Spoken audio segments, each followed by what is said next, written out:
day 4 of the 24th Marmaris International Race Week, and the pressure was mounting as the regatta nears its end. After a challenging day offshore yesterday with tricky wind shifts and an unpredictable breeze, today's inshore race was bound to offer its own set of challenges for the teams to overcome. The racing was set on a triangular course inside the Gulf of Marmaris, and everyone was ready for an action-packed day. The starting sequence was slightly different today, with the bigger boat starting first. The IRC Charter class Division 1 kicked off the racing, followed by the smaller boats in the first division of the IRC class. Unlike the last few days where teams have favoured the pin end of the start line, today saw most of the fleet opting for the committee boat end, starting on leeward. Many jumped the gun as they vied for position, meaning they had to turn back and recover from their mistakes. In comparison to the open sea, the compact course being used today meant that the racing was much closer and full of action. The boats were forced to sail extremely close to one another, allowing teams to show off their skills as they tried to keep clear and get ahead.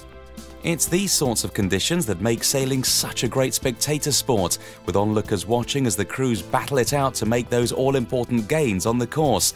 That, and the stunning scenery that played backdrop as the team sailed the first upwind leg towards the southeast side of the Marmaris Gulf. Once the first of the boats rounded the windward mark, they headed for the second mark that was located to the south of the Gulf. Yet another display of deft crew work as the teams hoisted their spinnakers and filled the racecourse with an array of colourful sails. It was an impressive sight to behold, but for the competitors, it was a crucial stage of the race. It was as the teams were reaching the second mark that the pressure started to die, as the wind tried to fill in from the south side, slowing up the racing and calling on the tacticians of the team for their valuable input. This lack of pressure brought the teams even closer together, tightening up the competition and making every move count.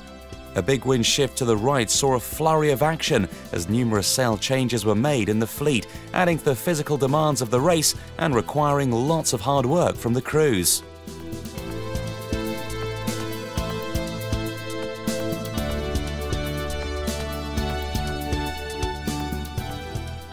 After finishing one round of the triangle course, the fleet had to sail upwind to the leeward mark and do another windward-leeward loop before finishing upwind and close to the windward mark.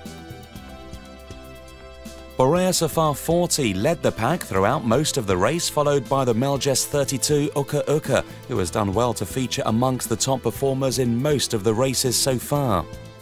Meanwhile, in the IRC Charter 1 class, the Ukrainian Naughty Gull, a Salona 41, was in the lead. A feature of this boat's design is its easily adjustable genoa and main sheet, something that will have been useful in these conditions and had obviously paid dividends today. Finally, it was Boreas that crossed the line first, followed by Uka Uka in second and Naughty Gull in third, all having maintained their positions to the finish line. Tomorrow sees the final day of racing for the 24th Marmaris International Race Week, a last chance for participants to pull out all the stops and go for a win before the week is over. Another inshore race is scheduled for tomorrow, so once again there's plenty of action expected and perhaps some risk-taking as the teams go for an all-or-nothing day.